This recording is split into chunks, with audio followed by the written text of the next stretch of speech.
como siempre, y es verdad, todo a oscuras. Vemos el resplandor del otro lado del cristal, donde están Fermín y Noel, y aquí un flexo que ilumina hoy especialmente un libro muy antiguo de editorial Rotativa, una portada naranja, Recuerdos del futuro, Eric von Däniken, y un dibujo, una silueta. Realmente parece un viajero fuera del tiempo, realmente parece un astronauta. Pero un astronauta hace siglos, ¿es posible? Intentaremos descifrar ese misterio esta noche.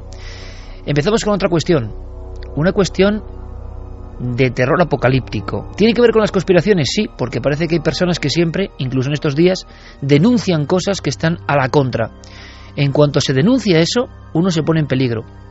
Podéis preguntar a Santiago Camacho hoy, por ejemplo, si le ha sentido alguna vez peligro. Santi va a hablar de amigos de alguna forma. Algunos fueron realmente amigos, coincidieron en el tiempo, intercambiaron investigaciones. ¿Ha estado Santi alguna vez en peligro por contar lo que cuenta? ¿Se está en peligro? ¿En qué momento se está en peligro? ¿Cuándo se pasa la delgada línea roja? ¿Cuándo uno sabe que está tocando un material especialmente sensible? Podemos preguntarle al portavoz de estas cuestiones desde siempre en Milenio 3. Puede ser una buena oportunidad.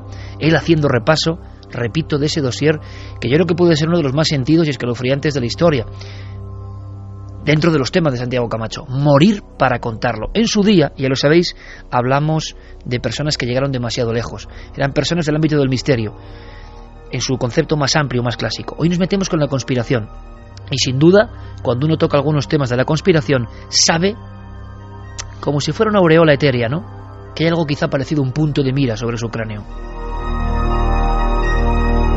¿Hasta qué punto es fantasía o verdad? Vamos a intentar descubrirlo. Líneas abiertas para preguntar también a Santiago Camacho, por supuesto. Pero como digo, siempre hay personas que se atreven a ir a la contra y con situaciones muy delicadas. Diego Marañón, compañero, buenas noches. Muy buenas noches, Iker, ¿qué tal? Ha ocurrido algo en Japón, ¿verdad? Algo importante, algo que se había, dicen, silenciado, y todos estamos, ojo, en peligro, lo vamos a entender, y de pronto alguien reconocido, pero que hace de conspiranoico en ese aspecto, pega un puñetazo en la mesa que ha dejado temblando, y no por seísmos precisamente, a todo el mundo en Japón. Pues sí, desde 2011 llevamos todos un poco viendo aterrados lo que ocurre en ese reactor número 4 de la central nuclear de Fukushima. Incluso existe una cámara que ya es famosa en las redes, Iker, la cámara de la muerte se la ha llamado, porque está enfocando continuamente a ese edificio que, si se cae, bueno, tendría graves consecuencias. Y lo que ha ocurrido esta semana, Iker, esta semana pasada, es que se ha alzado una voz muy autorizada, y lo que ha dicho ha dejado a todo el mundo, bueno, pues con los pelos de punta.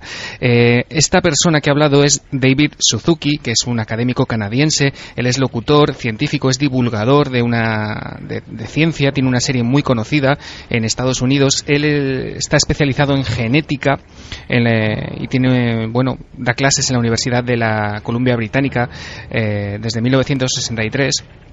Y lo que ha dicho, él se encontraba, Iker, hablando en la Universidad de Alberta sobre un simposio científico sobre ecología del agua, y a la pregunta de una de las personas que se encontraban sentadas en esa sala sobre los peligros que podría tener en estos momentos ese reactor número 4 de Fukushima, David Suzuki respondía tal cual vas a escuchar. Fukushima is the most terrifying. La de Fukushima es la peor situación que me puedo imaginar. Me diréis, ¿y qué hacemos? Lo primero, tenemos un gobierno en total complicidad con TEPCO, la compañía energética. Están mintiendo como bellacos. El terremoto y el tsunami destruyeron 3 plantas de 4. La cuarta está tan dañada que el temor es que si se produce otro seísmo de 7 o más grados, ese edificio se vendrá abajo y entonces será el caos. Y hay un 95% de probabilidades de que se dé ese terremoto de 7 o más grados en los próximos 3 años. No saben qué hacer. Necesitamos reunir un grupo internacional de expertos independientes y hacer lo que ellos sugieran. Ahora mismo el gobierno japonés es demasiado orgulloso como para admitirlo. He visto un estudio que dice que si finalmente la cuarta planta se viene abajo por un terremoto y las barras quedan expuestas, significaría adiós Japón, y toda la costa oeste de Norteamérica tendría que ser evacuada. Si eso no es terrorífico, no sé qué lo sería. Everybody on the west coast of North America should evacuate. Now, if that isn't terrifying, I don't know what is.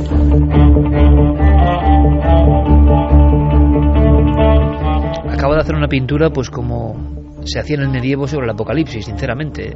Una posibilidad, en este caso tecnológica, del conocimiento humano, que llevaría el traste, dice, si ocurre ese seísmo, con Japón. Y claro, en una sociedad como la de hoy, interconexionada a tope, que un imperio como Japón, a nivel económico, se venga abajo, y luego habla de la costa norteamericana siendo evacuada. Yo no sé cuál ha sido la repercusión general, pero esto da bastante miedo por parte de un científico, ¿no? Sí, bueno, el estudio que mencionaba Suzuki al parecer procede de la Universidad de Tokio, son los datos que él ha dado a conocer así a vuela pluma, y como tú dices, ha provocado reacciones desde varios organismos. Por ejemplo, ha hablado Malcolm Crick, que es el secretario del Comité Científico de las Naciones Unidas, sobre los efectos de la radiación atómica, y ha dicho, en pocas palabras, y para que lo entiendan nuestros oyentes, que aunque tiene gran parte de razón, es ciertamente algo exagerado hablar de, por ejemplo, la evacuación de la costa este de Estados Unidos y de los efectos que podría tener sobre Japón. Él dice que si se produjese un terremoto de 7 o más grados de la escala Richter, de lo último, es curioso, pero dice que de lo último de lo que habría que preocuparse sería de la radiación y más de los daños inmediatos que provocaría ese terremoto. Sin embargo, hay otras voces que sí que le dan la razón en gran parte de lo que dice. Por ejemplo, Marcello Pavan, que es un físico de la Universidad también de la Columbia Británica, está muy de acuerdo con lo que dice, e incluso dice que sí que es cierto que TEPCO y el gobierno japonés están en connivencia y que están mintiendo a la población mundial en este aspecto. Generalmente, en lo que concuerdan los demás científicos que se han pronunciado sobre las declaraciones de Suzuki, es que en lo que exagera en ese sentido es en la evacuación de toda la costa oeste, como te digo, de Estados Unidos y de Japón. Parece que los efectos podrían ser demoledores si se produjese ese terremoto, pero no hasta el punto que apunta Suzuki, citando a ese estudio de la Universidad de Tokio. Diego, hasta dentro de un rato, compañero. Hasta luego. Pero aquí tenemos, en esta noticia, para que veamos que los temas perviven, que las estructuras de las cuestiones se repiten una y otra vez, el teorema de la conspiración en estado puro. Alguien, desde un conocimiento, habla de nos estáis engañando. Y mientras los demás, cloroformados, mientras los demás, teledirigidos, hacéis caso a un gobierno, sea cual sea, y a una compañía, yo sé que la verdad es otra. Y lo hace público. De alguna forma, este tal Suzuki en este momento se pone un poco también en peligro, en entredicho. Los peligros son diferentes, ¿no? Desde el descrédito académico, la crítica inmediata, cómo la idea se replica en otros como una respuesta. ¿Estás exagerando? Yo no lo sé, pero ¿cuántas veces en la historia se dijo estabas exagerando una cosa que luego era mucho peor?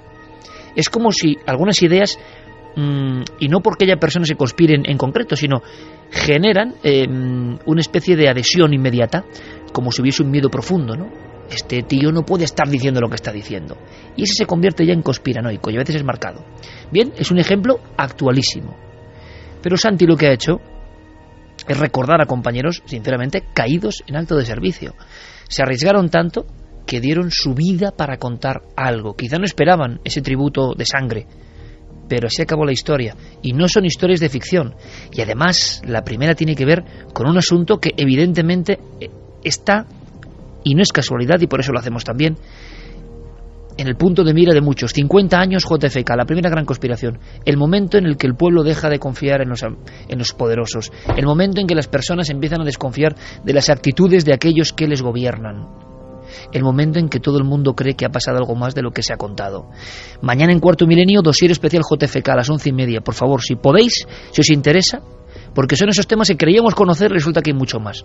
Bueno, pues la primera persona que recuerda a Santi en esta especie de epitafio para el recuerdo eterno tenía que ver, cómo no, con la conspiración JFK. Pues sí, Dorothy Kilgallen era posiblemente una de las periodistas norteamericanas más brillantes de su generación. Durante 3 décadas, la de los 40, los 50 y los 60, prácticamente lo hizo todo. Tenía columnas que se publicaban en todos o en muchos periódicos del país de costa a costa, apariciones en radio, programas de televisión. Empezó siendo una periodista, lo que llamaríamos ahora una periodista del corazón. Ella era experta en Broadway, en esa milla mágica del teatro de Nueva York, y ella lo conocía todo lo que sucedía en Broadway. Los amoríos de las estrellas, los escándalos financieros de los productores, las angustias de los dramaturgos. todo eso lo iba publicando en sus columnas, pero era una periodista de pura casta y dejó su impronta en el subconsciente colectivo norteamericano. Te voy a poner un caso, El Fugitivo. ¿Te acuerdas de esa serie y de que luego fue llevada al cine? Por supuesto. Pues la historia del doctor Sansephar la descubrió Dorothy Kilgallen, la popularizó, se enamoró de esa historia de un médico que estaba siendo acusado del asesinato de su mujer, y ella creía firmemente en su inocencia y en que esa acusación y ese juicio habían sido injustos, y en decenas de columnas fue siguiendo la historia paso a paso de Sansephar y de su lucha por demostrar su inocencia. Otra cosa que todos conocemos, que sale hasta en la película El Padrino, las relaciones de Frank Sinatra con la mafia. Si no fuera por Dorothy Kilgallen, no sabríamos absolutamente nada de eso.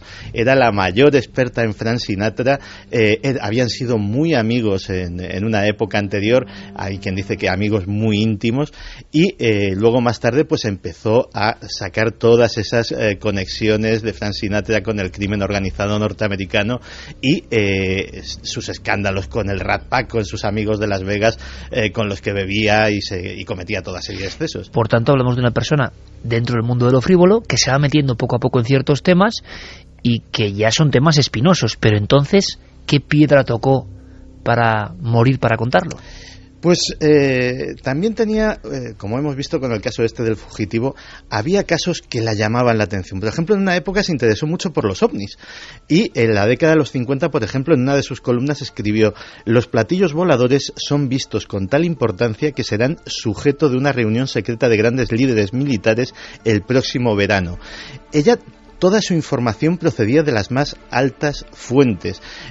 Nunca tuvo un juicio por libelo o un juicio que perdiese porque no pudiera contrastar, no pudiera demostrar delante de un juez la veracidad de sus informaciones, que siempre eran muy comprometidas. Hasta que en 1963 sucede algo el 22 de noviembre que conmociona a toda la población norteamericana y a ella también, que es el asesinato del presidente en Dallas. Y como mucha gente, como el fiscal Jim Garrison en Nueva Orleans, como muchos investigadores anónimos, empezó a ver que había piezas que no cuadraban y decidió centrarse en el único personaje que le era realmente accesible de lo que ella sospechaba que era toda la trama, que era Jack Ruby. Jack Ruby era el asesino de Lee Harvey Oswald, lo había asesinado cuando salía del parking de la comisaría de Dallas, y el asesino, para que todo el mundo lo entienda, Santi, del supuesto único asesino de JFK. Exactamente, un conocido mafioso de la localidad que su versión oficial era que simplemente para evitar a la viuda de Kennedy pasar por el triste trance de tener que enfrentarse a un juicio del asesino de su marido, pues él expeditivamente había acabado con la vida de este. Pues nadie sabe cómo, porque a Ruby lo tenían prácticamente aislado. En la última época de su vida, cuando Ruby ya había sido diagnosticado de cáncer, Dorothy Kilgallen consigue introducirse en la prisión y consigue una entrevista privada con él. Una exclusiva tremenda. Una exclusiva tremenda que nunca publicó. Simplemente utilizó ese material, no se sabe si llegó a un pacto con Ruby de yo te lo voy a contar todo, pero no puedes publicarlo, tienes que encontrar la verdad por tu cuenta, pero eso inicia el pistoletazo de salida de una serie de columnas durísimas. De hecho, pone todos sus resortes de altas influencias en juego, y por ejemplo se hace con un documento secreto, se hace con la declaración oficial de Jack Ruby ante la comisión Warren. Es interrogada por el FBI sobre cómo ha conseguido ese documento, y sus palabras textuales son: antes de que el presidente Johnson sepa quién me ha dado esta información, prefiero morir. Mañana veréis las imágenes, que son escalofriantes. Un individuo, Jack Ruby, se abre paso entre la multitud, llevan dos guardias al presunto asesino del presidente Kennedy, un tirador, una especie de enloquecido, Lee Harvey Oswald, se abre paso y con aparente facilidad pega un disparo en la tripa a Oswald, que cae prácticamente fulminado. Se ha hablado mucho de si le dejaron hacer, si le permitieron pasar. Ruby se convirtió evidentemente en un hombre que tenía muchos secretos también. Era como el ejecutor, el silenciador del hombre que quizá era cabeza de turco o no de una gran conspiración. Hablamos, por tanto, de una periodista, años 63, que se convierte en la principal defensora, quizá de la primera gran conspiración. ¿Qué le pasó? Pues, como te digo, empieza prácticamente a dedicar la mayor parte de su trabajo, sobre todo de su trabajo escrito. Ella también estaba, por ejemplo, participaba como presentadora en un concurso televisivo. Es decir, estamos hablando de una personalidad muy popular en la época. Pero sus columnas las empieza a dedicar prácticamente en exclusiva al caso Kennedy. Esas columnas eran tan incendiarias que los propios editores de los periódicos las censuraban. En aquel momento era perfectamente lícito y no era motivo de escándalo, digamos que iba en la profesión del periodista norteamericano, que llegase tu redactor jefe, llegase tu editor y te echase los párrafos que creyese convenientes de tu columna. Pero, bueno, dejan sin embargo entrever muchas cosas. Una de ellas es casi un vaticinio. Dice: esta historia no morirá mientras quede un verdadero periodista con vida. Y de momento somos muchos. A través de eso empezó a decir verdades muy incómodas. Empezó a hablar de las conexiones de la CIA con la mafia, de cómo la central de inteligencia estaba reclutando sicarios de la mafia para un posible complot para asesinar a Fidel Castro. Es decir, empezó a meterse en una dinámica que ya no era precisamente los escándalos de faldas de Frank Sinatra, sino cosas muchísimo más serias. Y es más, harta de que la censurasen en Estados Unidos, anunció que iba a publicar una serie de artículos en importantes medios de comunicación europeos.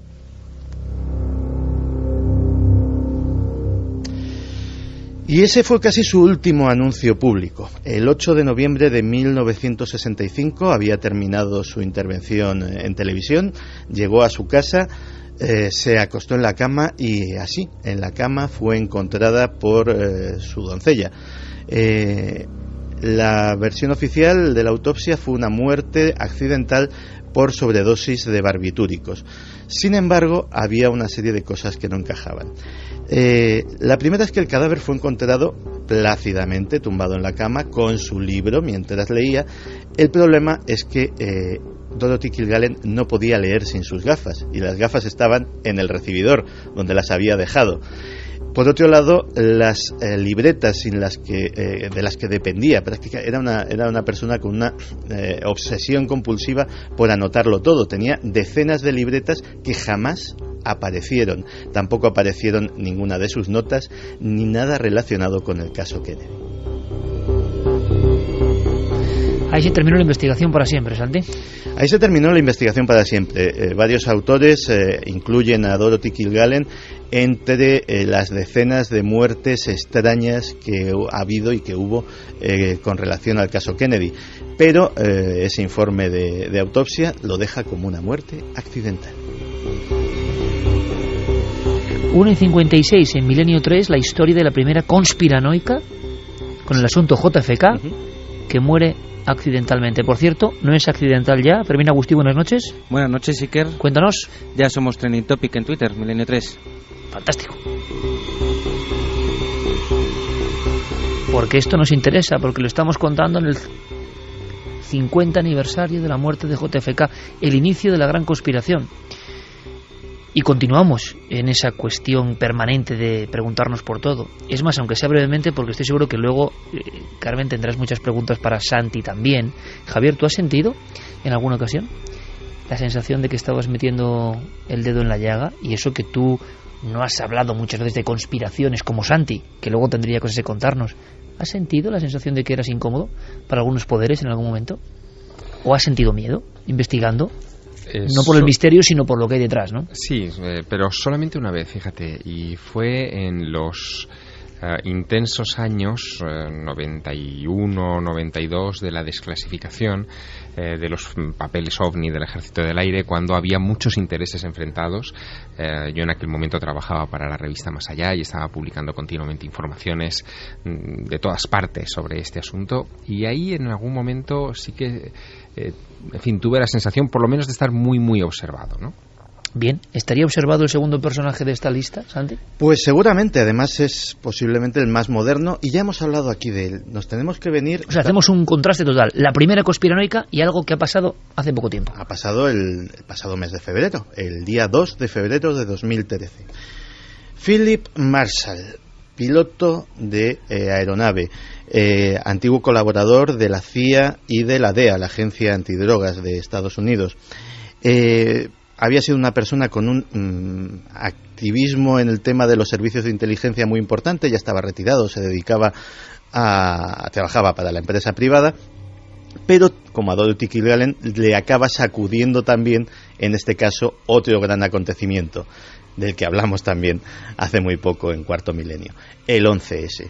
Él, como piloto, no acaba de ver aquello claro, y como experto no solamente en temas de inteligencia, sino en relaciones internacionales y en Oriente Medio, empieza a ver una serie de cosas muy, muy, muy extrañas, hasta el punto de que publica un libro con sus conclusiones que, en líneas muy básicas, acusa al gobierno de George Bush y a una trama formada por los servicios secretos de Arabia Saudí de haber provocado un autoatentado el 11 de septiembre de 2001. Para poner las cosas en contexto, tenemos que hacer hincapié en que Marshall no era un conspiranoico al uso, es decir, no era un señor como puedo ser yo, como puede ser decenas de personas que escriben en Internet, que más o menos podemos haberle dedicado más o menos tiempo a la cuestión, pero la conocemos de oídas. No, él había trabajado muchísimo, o sea, no es de estos que dicen, no, es que yo he sido, no, este había sido realmente un operativo de inteligencia con importantes responsabilidades, y cuando uno lee su libro, descubre que puedes estar más o menos de acuerdo con las teorías, pero la parte documental, la parte del dato puro, está impecablemente documentada. Pues bien, ese día aciago, el 2 de febrero de 2013, contamos la noticia en su día muy por encima aquí en Milenio 3, Philip Marshall fue encontrado asesinado en su domicilio junto a su esposa, sus 2 hijos y el perro de la familia. La versión oficial es que Philip Marshall había tenido un rapto de locura aquella noche, había asesinado a todo el mundo y luego se había descerrajado un tiro en la sien.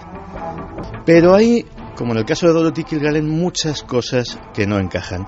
Wayne Madsen era amigo personal, periodista de investigación, y nos cuenta que él mismo está ya investigando el caso de la muerte de Marshall y ha encontrado algunas cosas que son de extrañar. ¿Cuáles son esas circunstancias extrañas? Pues la que más le llama la atención es que Philip Marshall se volvió, después de años de toda la vida de ser zurdo, se volvió diestro. No solamente empuñó el arma con la mano derecha, sino que también decidió descerrajarse ese tiro utilizando la mano derecha. Por otro lado, hay testimonios de los vecinos. Estamos hablando de un tiroteo importante. Nadie oyó nada. Parecía que aquello se había llevado a cabo con silenciador. Sin embargo, el revólver era un revólver normal, de los que puede tener muchos ciudadanos estadounidenses en su casa. Evidentemente no estaba provisto de este aditamento. Pero volvemos además a un punto común. El ordenador y los papeles, los borradores de un libro que estaba anunciando, en el cual haría asombrosas revelaciones, según había anunciado en su propia página de internet, tampoco han vuelto a aparecer jamás. 2013, un buscador de la verdad, de la conspiración, siempre, en su opinión, del 11S. Oficialmente tuvo un brote psicótico, un rapto de locura, y mató a toda su familia. Por cierto, los mató mientras dormía. Lo que la policía no ha sabido explicar es por qué los 2 hijos de la familia habían decidido dormir esa noche en el sofá, que es donde fueron encontrados.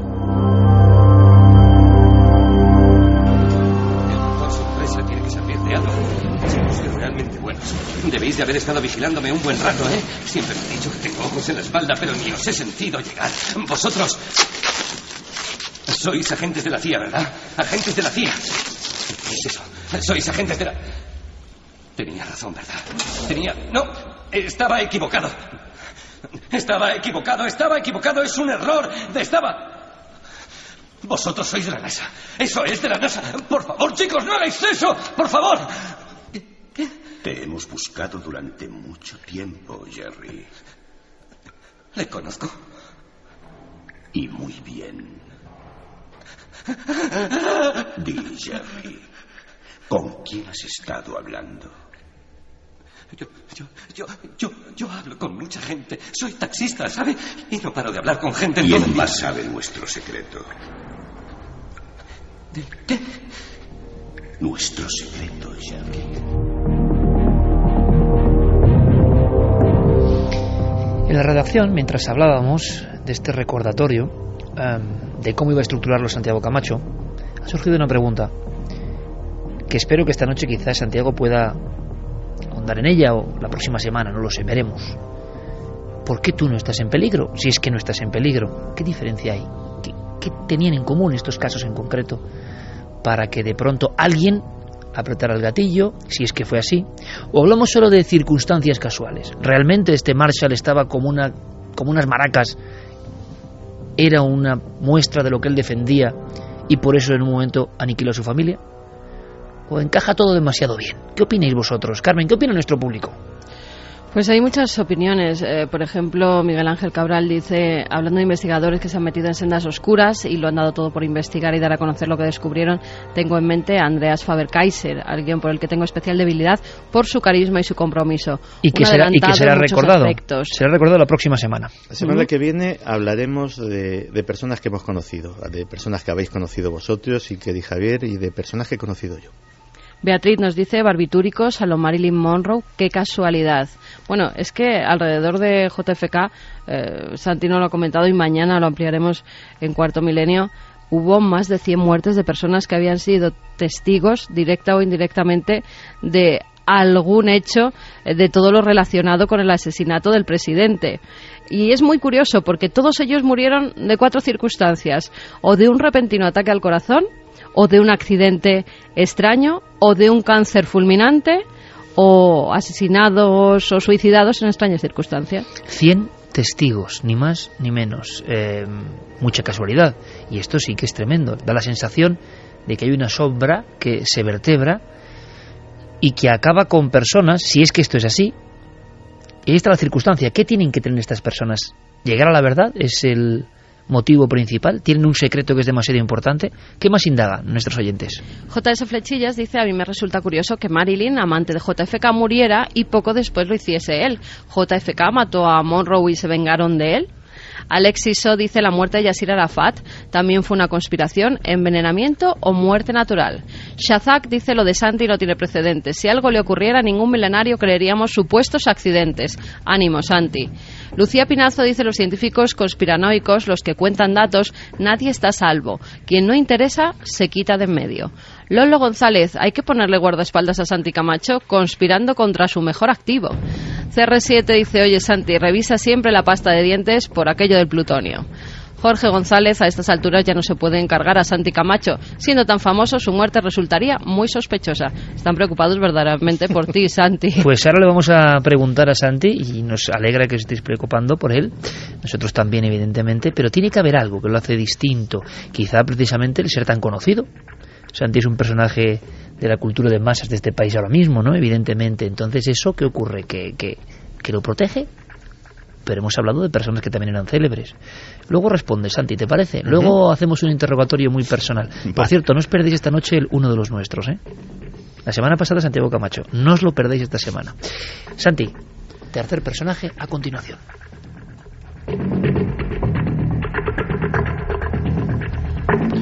Pues Philip Marshall y nuestro próximo personaje seguramente se conocieron. Barry Seal fue durante una época el piloto más brillante de los Estados Unidos. Fue el más joven en llevar un 707, un avión comercial importante. Con apenas 20 años ya era comandante de un vuelo de la TUA. Es decir, estamos hablando de un chaval que volaba desde los 16 años y que tenía un talento innato para la aviación, hasta que fue reclutado por la CIA. Trabajó para la agencia, sobre todo durante la guerra de Vietnam y durante los conflictos en Centroamérica. Él fue el que llevó, por ejemplo, las armas que se utilizaron para la invasión de Bahía Cochinos.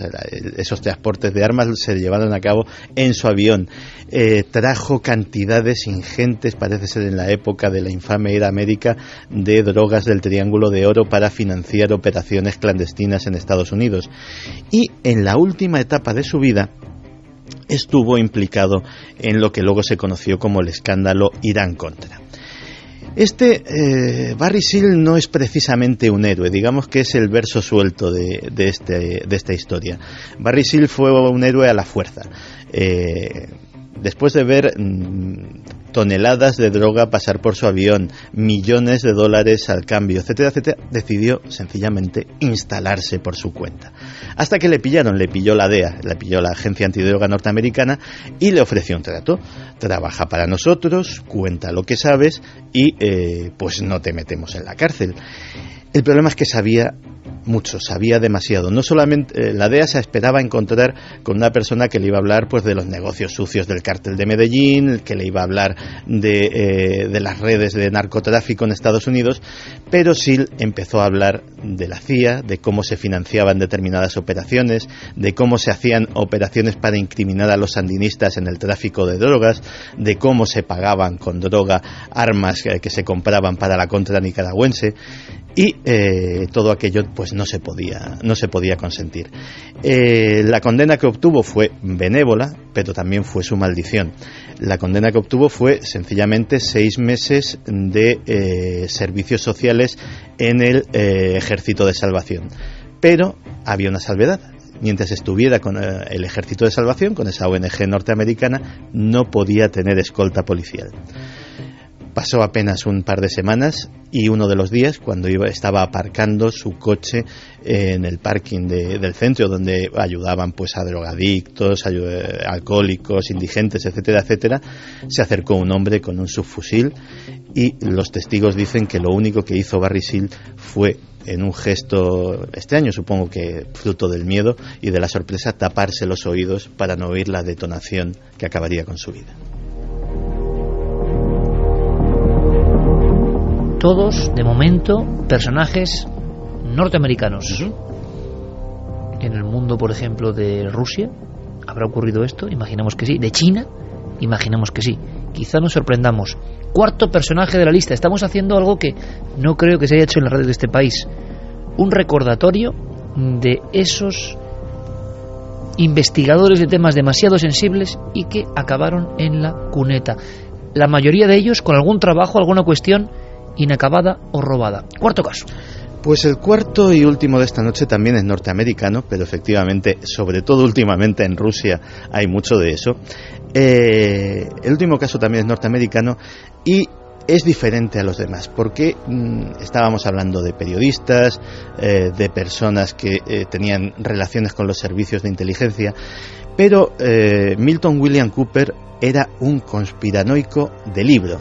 Era un tipo que había consagrado su vida ¿a qué? Pues a los ovnis, a los Illuminati, fruto de la obra o de imaginación para algunos de Gordon Cooper, de Milton Cooper, perdón, es buena parte de las historias de conspiraciones que a día de hoy todavía seguimos leyendo en internet, esclavos sexuales, etcétera, etcétera. Todo ese tipo de cosas ya las decía Milton Cooper, primero en sus boletines fotocopiados y luego en su newsletter. ¿Cuándo empieza a actuar este hombre? ¿Cuándo empieza a difundir? En los 70 empieza... O sea, es uno de los pioneros divulgadores que mezclan misterio y conspiración. Efectivamente, y es digámoslo así, el conspiranoico del libro. Pero hasta un conspiranoico del libro comete errores. Y el 28 de junio de 2001, Milton William Cooper, que había escrito sobre sociedades secretas, que había escrito sobre encubrimientos ovni, que había escrito sobre un montón de temas polémicos, 28 de junio, recalco la fecha, transmitiendo su programa de radio, que lo hacía en una emisora de onda corta que tenía en su propio domicilio. Se oyen las sirenas de la policía, por ejemplo, pasando, es decir, no estaba ni insonorizado.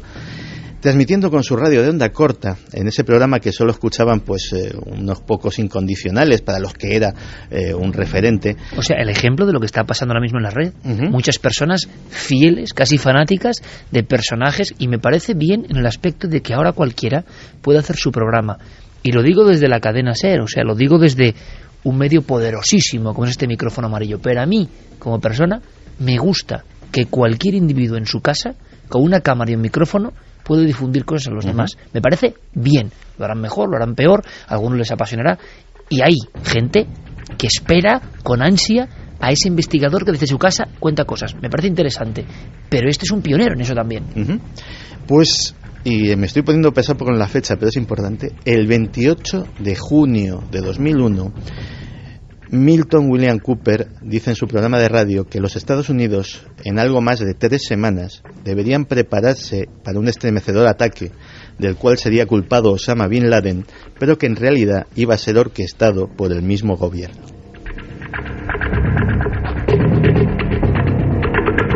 Esto lo dice en su radio de onda corta. Y está grabado, o sea, no he escuchado la grabación más de una vez y la verdad es que es estremecedor. Dio en el clavo por casualidad, tenía información de la que no sabemos nada.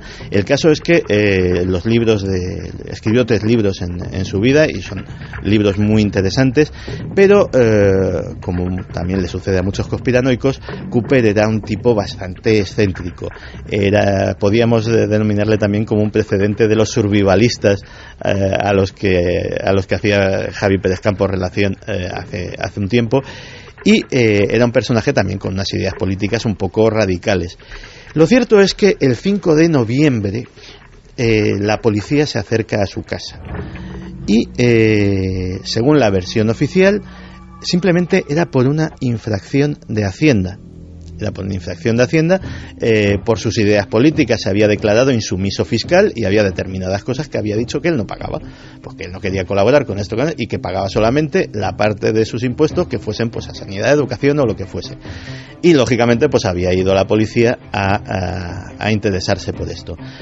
Pues según la versión oficial, Milton Cooper los recibió a tiros. La policía no tuvo más remedio que repeler la agresión y fruto del tiroteo pues murió abatido. Sin embargo, testigos y gente que no ha sido incluida en esa versión oficial dicen que Milton Cooper cayó víctima de una trampa, que los policías se hicieron pasar por un grupo de gamberros que estaba montando follón y destrozando su jardín, que efectivamente, conociendo el carácter heredado de Milton Cooper, salió revólver en mano, efectivamente, a intentar espantarlos, y en ese momento fue cuando los agentes decidieron abatirle.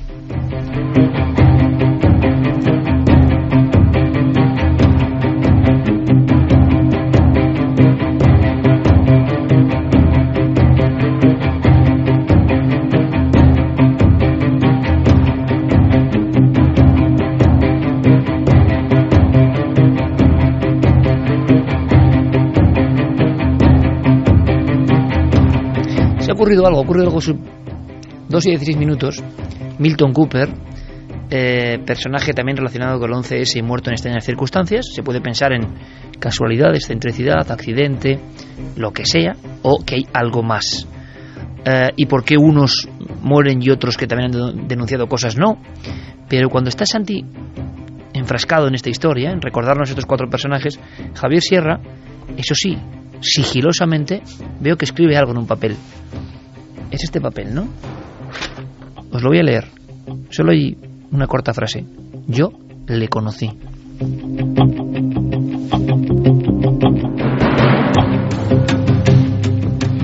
Le conocí y no le hice ningún caso, porque nos encontramos en 1991 en Los Ángeles en un congreso que se llamaba Whole Life Expo, donde la vedette, la estrella, por decirlo de alguna manera, era John Lear, otro conspirador, que en aquella época llegó rodeado de guardaespaldas para anunciar muy solemnemente que el gobierno de los Estados Unidos había hecho un pacto inmoral con extraterrestres, entregando ciudadanos norteamericanos para experimentos, no se sabe muy bien de qué tipo, a cambio de tecnología alienígena. La teoría de John Lear, que era quién, perdóname. John Lear era el hijo de William P. Lear, el fundador de los Jet Lear, uno de los grandes ingenieros de la historia norteamericana. Barry Shield tenía un Jet Lear, todo encaja. Y este hombre mantenía que había habido un intercambio, que Estados Unidos había cedido cuerpos humanos, digamos personas. Sí, ciudadanos suyos, sí, efectivamente. Esta misma conspiración, ahora mismo, si se busca en internet, seguro que hay personas en la actualidad de estos que pueden hablar perfectamente en su casa, con todo su derecho, pero que la mantienen a pies juntillas. Sí, sí, él fue, ya te digo, la estrella. Y William Lear era uno de los conferenciantes de aquel congreso. Presentaba un libro de una portada horripilante que se llamaba Behold the Pale Horse. Su último libro, su libro póstumo sería ese. Bueno, no, en aquella época se publicó en 1991 para aquel congreso. Él lo presentaba allí, lo vendía él mismo en una mesita. Tengo la imagen perfectamente clavada. La portada de colorines muy extraña. Exacto. Sí, lo tengo. Claro. ¿Cómo no? Ese libro horripilante hacía un repaso sobre distintas conspiraciones, desde los ovnis hasta JFK. Él dio allí, recuerdo, una conferencia sobre ovnis y me pareció tan chalao, tan loco, que preferí centrarme en John Lear, que todavía estaba más loco, ¿no? Pero por lo menos iba con guardaespaldas. Fíjate lo que son las cosas. John Lear sigue todavía vivo, efectivamente, contando sus historias sobre pactos con alienígenas. Lo sigue manteniendo. Y sin embargo, William Cooper, que hablaba de otras cosas, hablaba de conspiraciones económicas, de JFK, en fin, de cosas que se iban más allá de los supuestos contactos o intercambios tecnológicos con extraterrestres, pues nos ha dejado. Fíjate que estaba consultando, es que no escribió ninguno después. O sea, tiene efectivamente lo que yo tenía, tiene 3 libros, pero Behold the Pale Horse 1991 es su último libro.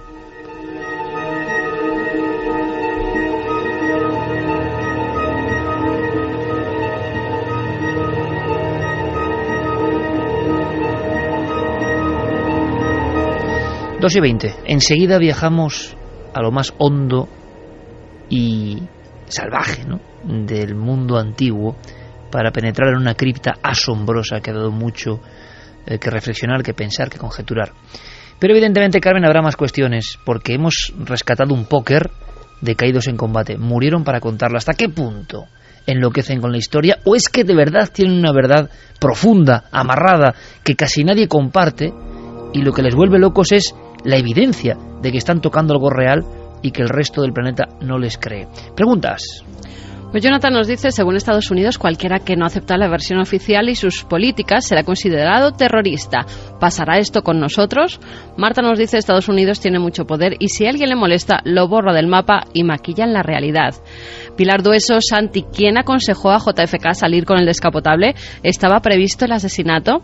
Mañana contamos algo, dímelo con titulares, anda. No, digamos que ese descapotable se ha usado antes y después de JFK, es decir, era un coche oficial y era un coche perfectamente utilizable. Era la primera vez, de hecho, que se atentaba contra un presidente de los Estados Unidos. Lo que sí se le desaconsejó muchas veces es visitar Dallas. Dallas era considerada una ciudad muy, muy, muy hostil para Kennedy y a pesar de eso, él mismo insistió en ir. Bueno, tenían otro coche preparado porque los días anteriores hizo muy mal tiempo, pero justamente ese día salió un día totalmente luminoso, con sol, y decidieron que la gente le viera mejor en un descapotable, y por eso utilizaron el descapotable. Pedro Doña dice, buenas noches milenarios, hay mucha gente que no tiene escrúpulos para hacer cualquier cosa para lograr sus fines y luego no tiene reparos en acabar con la vida de los que intentan denunciarlos. Simplemente lamentable. Martín Copede, los periodistas que mencionan a Milenio 3 son estadounidenses, pero en Rusia tenemos como máximos exponentes a Ana Politkovskaya. María Martina dice, investigadores de temas sensibles que acabaron en la cuneta. Nada es casualidad. Sandra Fradera, teoría de la conspiración. Sería interesante hacer un seguimiento de todos los asesinatos con posterior suicidio del autor. Zonas, puntos en común de los asesinos, armas utilizadas, etcétera. Experimentos de control mental. Un momento, Carmen. Me cuenta Fermín, compañero. Buenas noches. Buenas noches, Iker. Tenéis ya el documento, ¿no? Ya está, el documento está en versión original, pero ya lo podemos escuchar. O sea, es la grabación, onda corta, en la que este investigador concreto, antes del 11S, habla de que va a ocurrir esto. En 3 semanas, ahora lo oirás. Escuchamos. It's because they're not trying, they don't want to. Osama bin Laden is their creation, and he is serving them well. I mean, is this some kind of incredible joke that people are so stupid they'll fall for this? And now we're being bombarded with messages that Osama bin Laden is planning to attack the United States of America and Israel. Let me tell you something. If he's an enemy of Israel and the Mossad can't find him, then this thing is the biggest joke that you ever heard of in your life. De hecho, un poco antes estaba diciendo que le extrañaba muchísimo que un reportero de la CNN se hubiera podido meter en la cueva de Osama Bin Laden, entrevistarle a él y a sus lugartenientes, y que todo el poder de la CIA y de los servicios secretos estadounidenses no fueran capaces de encontrarle. Esa era la introducción. Y efectivamente, pues luego comentaba, pero este no es el que he escuchado. Claro, yo, por eso es que no está hablando exactamente de los atentados del 11S. No, esta no es exactamente esa grabación, pero la encontraremos, créeme. Sí, yo creo que hay que seguir con la búsqueda, si es que existe, porque a ver si nos encontramos con un mito real.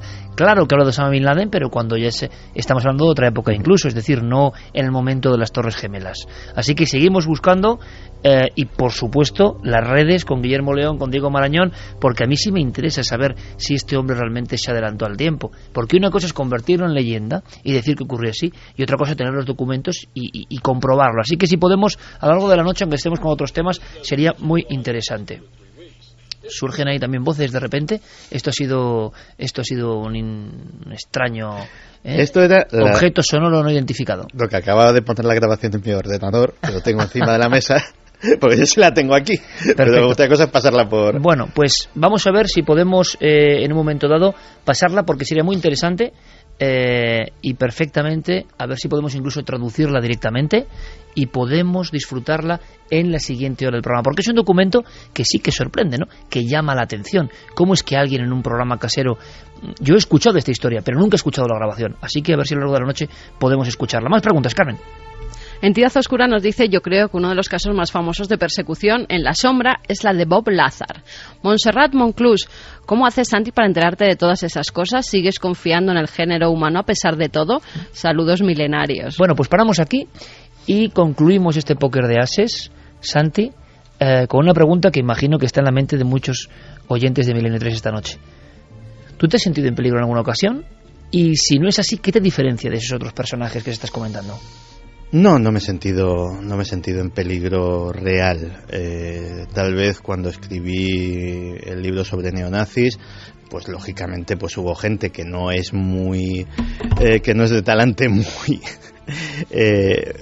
conciliador, que se sintió molesta y que uno pues podía tener más o menos cierto miedo por su integridad física, pero realmente no creo que me suceda algo así.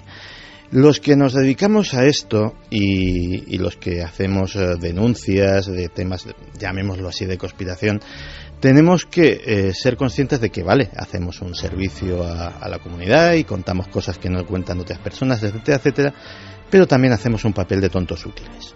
Hacemos un papel de tontos útiles al sistema.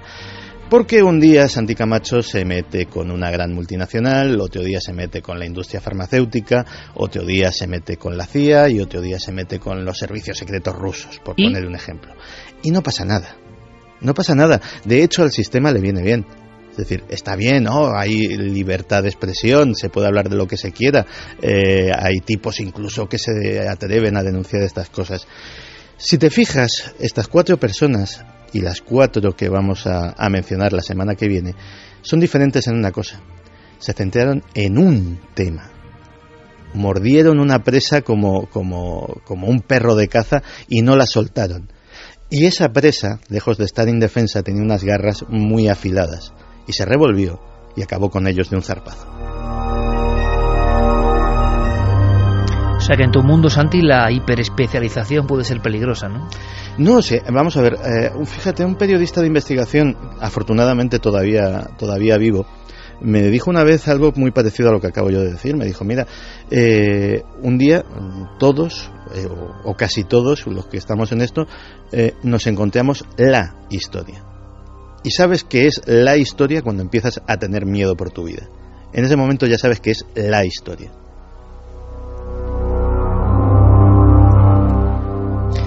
Fijaos que hace poco yo, y bueno, como ocurre cuando haces entrevistas, ¿no? Que a veces no es por los periodistas, ¿no? No es que no te entiendan bien, sino que extraen cosas y nos ha pasado a todos. Esta semana yo hacía promoción un poco de los 8 años y había una entrevista, y lo sé porque en las redes sociales y demás, bueno, montó bastante revuelo, tampoco lo entiendo muy bien. Yo decía, y lo digo además dirigiéndome a todos los amigos, porque la mayoría son milenarios, decía algo así como que había casos muy malignos que yo prefería no contar, Pero no me refería a conspiraciones o a verdades. Me refería, y lo digo bien claro, por ejemplo, a que hay casos tan desagradables, tan malignos, pues, tipo que destripa a 5 niños, y vas a estar tú contando cómo destripa a 5 niños y no hay nada más que aportar. Malignos me refiero al mal auténtico del ser humano. Un mal del que no vamos a aprender. En todo caso, se puede contar para evitarlo. Se puede contar si tiene algo que aportar. Y es verdad, hay temas que no es que uno censure, porque como periodista tiene que contar todo lo que pueda ser interesante para sus oyentes, pero sí que hay temas que solo tienen morbo, que solo tienen sangre, que son así de baratos, por desgracia, y de terribles, y lo que a mí me sorprende es que haya personas que lo demanden como entretenimiento, porque igual se distancian de la verdad. Eso son verdad. Esos niños que han muerto decapitados, es verdad. Esos niños violados o estrangulados, es que es verdad. Tomárselo como un cuento para pasar, uy, qué miedo, me parece a mí un poco crudo, ¿no? Y que es reflejo de lo que somos.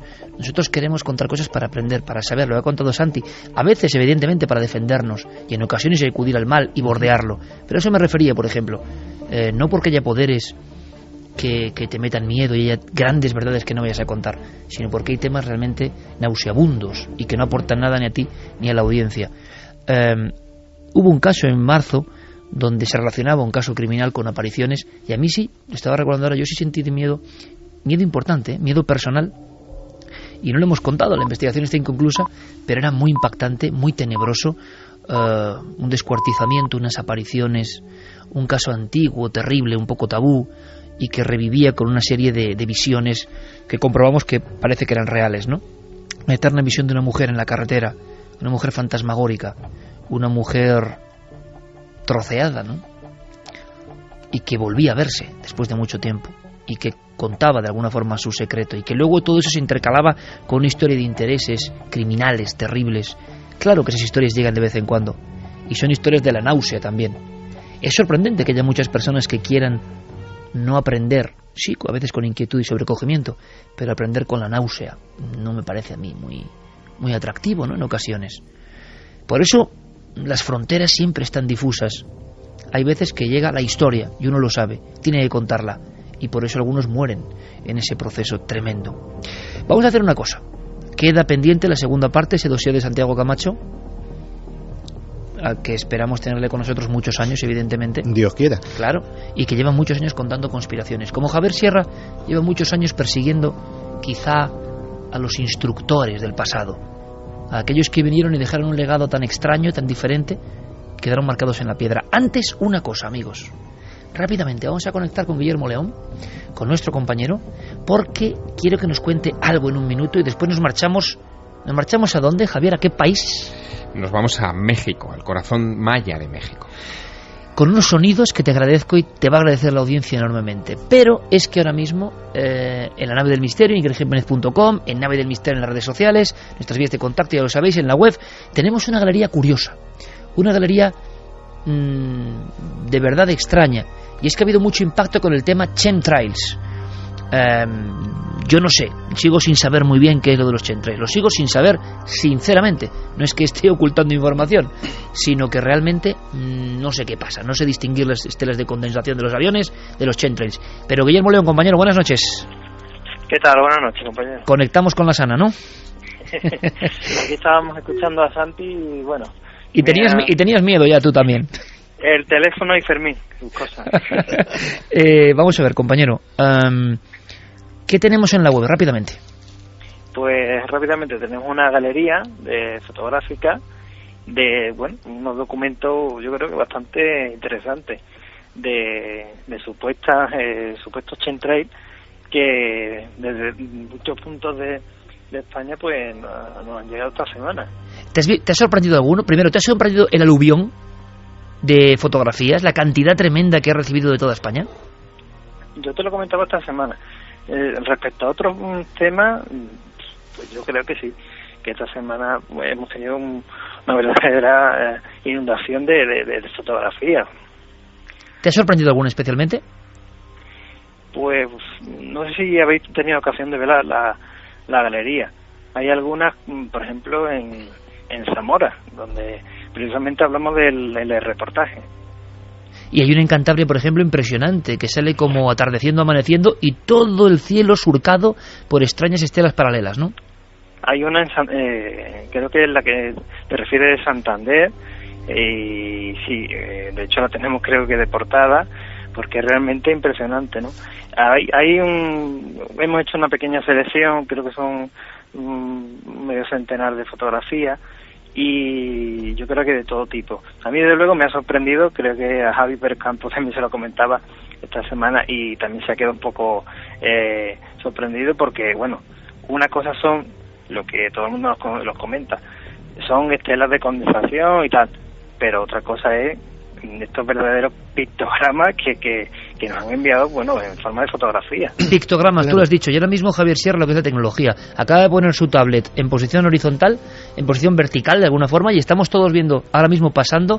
Guillermo, como siempre, magnífico trabajo, como siempre, al mando de todas las redes sociales y de lanadelmisterio.com, de ikergenes.com y las redes sociales. Podéis disfrutar de esa galería y darnos vuestra opinión.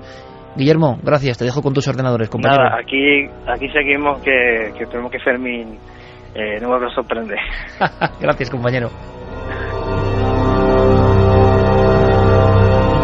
2:34, sorprendente, chicos, ¿verdad? Sí, yo hablaba además con Guille, le comentaba y le confesaba que me costaba creer realmente que nos estén envenenando, por ejemplo, desde los cielos, que es una de las teorías, ¿no? Pero al ver estas fotografías que Guille ha colgado en la página web, es innegable que ahí hay ciertas anomalías, hay cielos cubiertos de estelas que aunque uno sea un inexperto, cuesta creer que eso sea algo normal, ¿no? Que algo que produzcan los aviones de paso. Yo, por el eco que he tenido, hay gente que dice que oye, no sois tontos, que estos son los aviones, punto. Gente del ámbito de la aviación, y del mismo ámbito de la aviación, estos son chemtrails. Sigo sin saber distinguirlos, pero es verdad que hay pictogramas, cielos enteros marcados. ¿Será por la condición climática o no? Nada, un minuto, un titular, chicos, ¿qué opináis?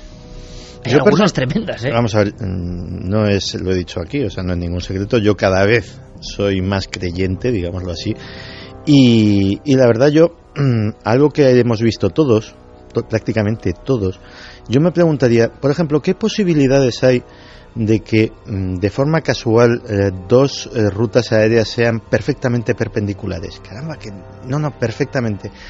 O que cuando en esa ruta perfectamente perpendicular se cruzan esos aviones, que lo hagan no solamente de forma perfectamente paralela, sino equidistante, y formen cuadrículas perfectas, del mismo tamaño cuadradito.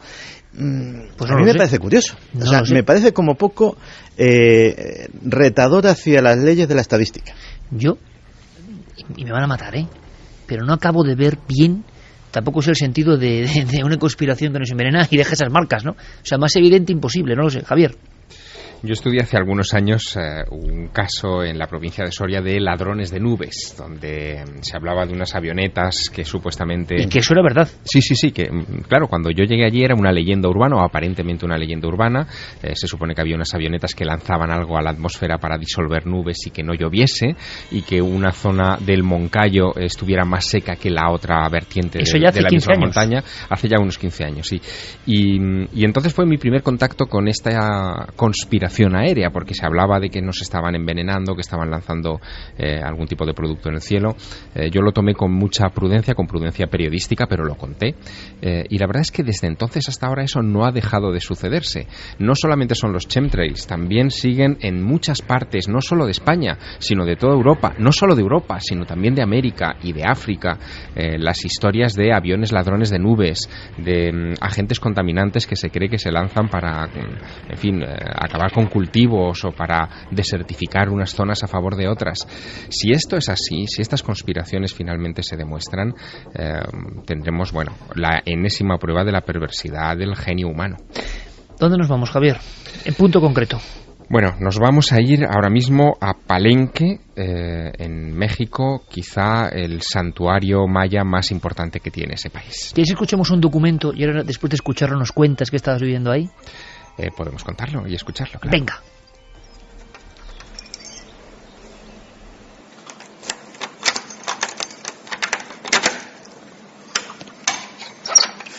Bueno, esta es la puerta del templo de las inscripciones. Así es. El arqueólogo Alberto Ruz Lullier, cuando empieza sus excavaciones aquí, en el 48, él empieza en el 48 a trabajar aquí. Lo primero que hizo fue liberar las galerías porque había varias piedras que habían caído de la techumbre. Se dedica a quitar todo el escombro, a liberar estos espacios, a consolidar toda la parte de afuera y realmente hacer trabajos de estar la tapa. Ahorita nosotros, voy a abrir, nos vamos a pasar del otro lado para que vean el tiro de la escalinata de la cual vamos a bajar. Son 2 tiros de escalinata, la primera baja, llega a un descanso, la segunda hace una vuelta, baja otro tramo de escalinata y vamos a llegar a lo que es la cámara. Aquí, como ya vieron en los otros edificios, está muy húmedo, hay que tener cuidado. Lo que yo les sugiero siempre a la gente que me ha tocado bajar con ella es bajar de lado, no llevar nada en las manos que se vayan a resbalar algo para que puedan sujetarse, agarrarse. Cuestiones de seguridad, obviamente nada más, para que estén libres y puedan agarrarse ahora sí.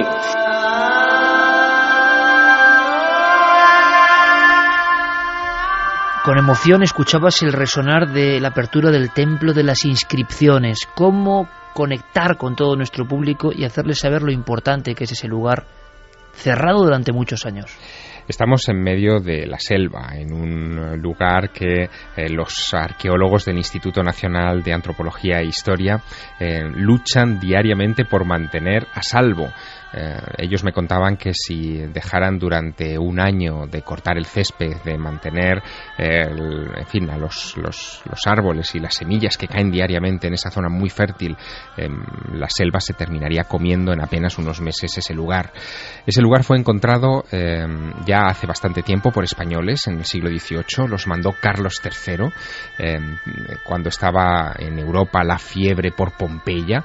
De hecho, llamaron a aquel lugar la Pompeya americana porque les parecía que guardaba secretos de la cultura maya impresionantes, y efectivamente el tiempo dio la razón a aquellos arqueólogos españoles de Carlos III. Efectivamente, en ese lugar existen las claves para descifrar el mundo maya, el oscuro y extraño mundo maya. Pues bien, el caso es que este templo de las inscripciones fue objeto hace ya unos años, en 1952, de un asombroso descubrimiento arqueológico. Alberto Ruz Lullier, este hombre que mencionaba mi guía, que era el arqueólogo Benito Venegas de ese Instituto Nacional de Antropología e Historia, Alberto Ruz Lullier descubre este foso de una manera muy peculiar. Él ha encontrado una montaña cubierta de vegetación. Encima de esa montaña cubierta de vegetación hay una serie de pórticos con inscripciones en estuco que cuentan una historia extraña. No se ha descifrado todavía. Se ven mujeres sujetando bebés en el regazo que dan paso a unos paneles llenos de glifos mayas que cuentan una cronología que se pierde supuestamente en la noche de los tiempos. Hay algunas fechas que se remontan a 1.250.000 años atrás en el tiempo y que nadie se explica por qué figuran en una cronología que supuestamente es ajena al momento de construirse esa pirámide. Esa pirámide se levanta en la época en la que Mahoma está predicando en el Viejo Mundo, en el desierto. Este rey que construye la pirámide, Pakal, ha levantado ese templo y ha hecho algo que Alberto Ruz encuentra pues casi de manera imprevista. En la cima del templo, bajo esos pórticos que están todavía a salvo de la vegetación, hay unas losas. Esas losas tienen unos agujeros cubiertos con unos tapones que Alberto Ruz desenrosca, mucho tiempo después de que fueran colocados.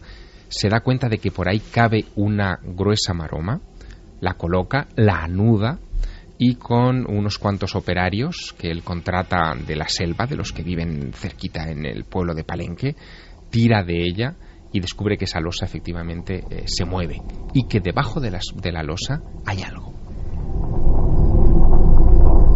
Ahora entendemos tu emoción. Estás en la puerta de ese lugar, a punto de acceder a ese inframundo de alguna forma. Efectivamente, estoy en la puerta de ese lugar. Lo que hemos escuchado es el ruido de llaves abriendo esa verja que está cerrada desde hace una década. Desde hace una década los miembros de este Instituto Nacional de Antropología e Historia decidieron preservar el tesoro que había descubierto Alberto Ruz Lullier. Habían entrado muchos turistas, muchos visitantes en los años anteriores. Algunos se habían resbalado por esas escaleras que nos describía Benito Venegas. El grado de humedad en esas escaleras el porcentaje de humedad es del 100%. Es un lugar donde se hace difícil incluso respirar, donde la ropa se te pega inmediatamente a la piel y donde escuchas, aunque afuera de la pirámide haga sol, dentro escuchas que está lloviendo, están cayendo gotas continuamente. Por lo tanto es un lugar peligroso también. Es un lugar peligroso, pero Alberto Ruth Luyer en 1952 no se lo encuentra así. Lo que él descubre cuando levanta esa losa es que hay un escalón, pero que inmediatamente se interrumpe en una masa compacta de escombros. Así que empieza una excavación. La excavación él en realidad la empieza en 1949 y durante 4 años, 3 años largos, está sacando material continuamente de ese lugar. Encuentra un escalón y otro escalón y otro escalón, que serán los que yo recorreré. Desciende 22 metros en un trecho de escaleras impresionante bajo una bóveda geométrica muy singular, característica de los mayas, y cuando llega al nivel inferior, a lo que él cree que es el nivel inferior, descubre que el pasillo se interrumpe. Hay una pared perfectamente sólida que entiende que es el fin de su aventura. Aquella escalera no conduce a ninguna parte, pero hay un operario que se da cuenta de que hay un hueco en ese muro y deciden probar suerte y picar. Pican, encuentran que el pasillo continúa. Detrás de ese pasillo encuentran una caja, una caja que tiene 1 metro por 1,40 metros más o menos de dimensiones. Es una caja de piedra y al abrirla descubren dentro, Iker, la primera sorpresa. Hay 6 cuerpos humanos sacrificados, 5 hombres y una mujer, con los huesos cubiertos de cinabrio rojo.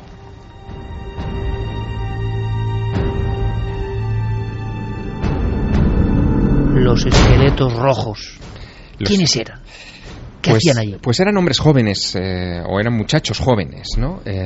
Porque lo que se ha averiguado en estos años, desde que los descubrió Alberto Ruth, es que debían tratarse de miembros de la clase social dominante maya, es decir, eran familiares probablemente de uno de los clanes gobernantes de la zona. Se sabía por las inserciones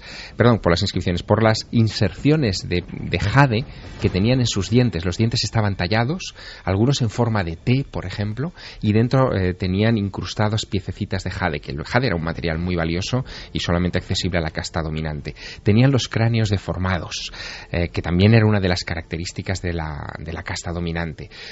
Alguien había sacrificado, y esto era muy atípico, no a prisioneros, no a esclavos, no a gente capturada de otras tribus vecinas, sino a gente de su propia estirpe, ¿no? De la estirpe real.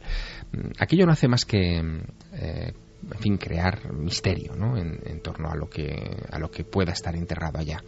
Y sigue Alberto Ruth sacando tierra, escombros, algunos pequeños objetos que parece que han dejado allí, no se sabe muy bien en qué época, hasta que finalmente, cuando ha retirado las últimas piedras, descubre algo que lo deja estupefacto.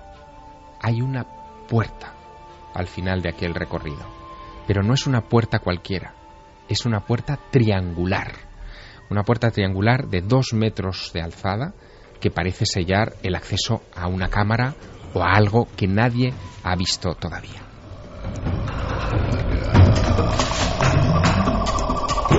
Dos y 47 suena Apocalipto de fondo. ¿Te parece, Javier, que escuchemos cómo baja esos peldaños míticos hasta la puerta?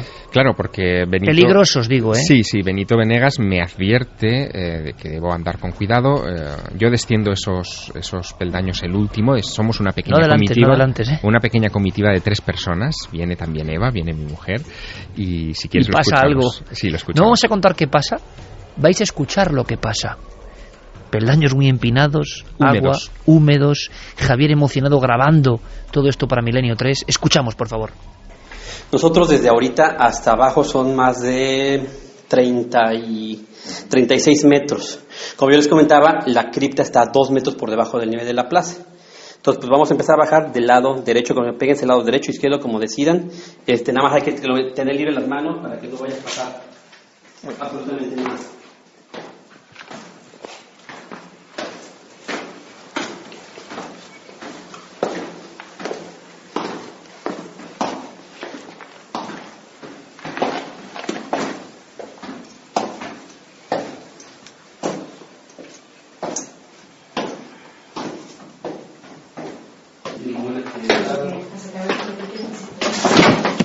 Dios. Hemos escuchado a Eva diciendo Javier por Dios y un tremendo batacazo. Te rompiste la crisma, amigo. La verdad que casi. Carmen se está riendo, la estoy escuchando. Sí, Carmen disimula muy mal siempre. Eso me recuerda mucho a los tortazos que nos metíamos en las cuevas cuando estábamos grabando. No hubo uno del equipo que no se salvara de pegarse un culetazo, porque realmente es verdad que en sitios con humedad y que tienes que bajar muchos escalones te puedes meter unas leches impresionantes. Aunque sea ponerle un poco, porque el momento es tremendo, pero puedes recuperarme solo el fragmento final, porque es como un suspense. Estamos acudiendo hasta esa puerta triangular. Estamos bajando esas escaleras. Y cuéntame lo que pasa, Javier. Último fragmento. Claro, hay que mantener el tipo en esas circunstancias. Javier, ¿no? por Dios, la pobre Eva. Y Javier le dice luego, como callando, que aquí no ha pasado nada, que no me ha visto. Es la eterna imagen de no pasa nada, pero lágrima en el ojo del dolor, ¿no? Es así, Javier. Bueno, menos mal que nuestro compañero, pero Javier es así, dice, mira el documento, porque ahí está la verdad. Eso es lo que cuesta conseguir algunos documentos. Bueno, claro, sigamos. Uno se juega la vida en esos lugares, ¿no? Caes mal en esos peldaños y cuidado, ¿eh? Sí, Hemos tenido algún compañero como Juan G. Vallejo, que estuvo a punto de perder la vida en la isla de Pascua, cayendo por un orificio. O sea, es decir, que lo tomamos a la risa, pero a posteriori, claro. Gracias a Dios estamos aquí todos. Claro, además yo en aquella jornada había estado presumiendo, yo suelo tropezarme en las escaleras, es una costumbre mía, ¿no? Pero yo estaba presumiendo en aquella jornada de que las escaleras mayas eran perfectas para mí, que pese a que eran escalones altos, yo estaba acostumbrado y que no pasaba nada. Y de hecho, Eva y el arqueólogo y Benito estaban descendiendo aquello sin nada en las manos, en fin, con todas las recomendaciones que había hecho el arqueólogo, evidentemente, ¿no? Porque ya había tenido... grabando. Pero yo iba grabando, iba cargado con la cámara, en fin, iba violando toda la norma que tendría que haber seguido para descender a aquella tumba de Pacal. Evidentemente no quería perderme este momento que vamos a ¿no? escuchar, Javier, y quiero que luego posterior si quieres os cuentes por qué te quedas tan impresionado. Bueno, es porque hay una expresión, o si quieres comentar tú algún elemento anterior. Sí. Vale, perfecto. Porque te voy a decir, es un corte precioso. O sea, porque estamos viendo el Tutankamón de América de alguna forma, ¿no? Sin lugar a dudas. Pues lo que vais a escuchar de Javier en ese instante, en ese pozo, en la oscuridad húmeda, llegando hasta una losa, que es la losa que tanto nos ha hecho soñar, la losa del astronauta de Palenque. ¿Cómo se percibe, Javier, en el sonido? Es más potente que la imagen. ¿Cómo se percibe, y lo van a percibir los oyentes, tu momento? Es que yo te estoy viendo abriendo los ojos diciendo, bueno, ¿qué es esto? Hay que explicar que hemos descendido ya ese primer tramo de 22 metros y después el último que completa la bajada hasta 36 metros. Nos encontramos más o menos a unos 2 metros bajo tierra, bajo el nivel de la selva, por debajo, por supuesto, de la pirámide, del templo de las inscripciones, y estoy justo delante de esa puerta triangular de 2 metros frente a la que se había quedado Alberto Ruz Luiller en junio de 1952. Esa puerta que él trata de vencer con unos garfios para abrirla y para ver qué es lo que hay detrás. Es una situación inédita. Nunca se había encontrado un pasillo dentro de una pirámide en México que descendiera a esos niveles. Jamás. Era la primera vez. Algo único. Exacto, era la primera vez que se producía algo así. Cuando yo recorro el camino de Alberto Ruz Luiller hasta esa puerta, me encuentro con que esa puerta evidentemente ya está abierta y detrás hay una verja. Es una última verja. Una verja que en un principio se me había dicho que no se me iba a abrir, que era un lugar que estaba sellado, que, en fin, era poco más o menos que el gran Santa Santorum de la cultura maya, pero que finalmente se me abre y se me permite echar una ojeada y entrar en esa habitación sagrada. Y el momento es este. Yo quiero que ahorita pasen ahí, suban y vean lo que es la cámara funeraria. Que hagamos el mismo acto que hizo en 1952 Alberto Ruz cuando descorrió esa puerta triangular que parece sacada de un libro de ciencia ficción, ¿no? Exactamente, pero aquí les voy a abrir la puerta para que sea exactamente como fue el que vio, sin ningún obstáculo visual, lo que él pudo ver. Pues abre primero la puerta y nos asomamos después. Voy a ver primero la puerta para que así cierren los ojos, caminen y vean y los abran y queden completamente impactados. Perfecto, lo hacemos así. Esperamos.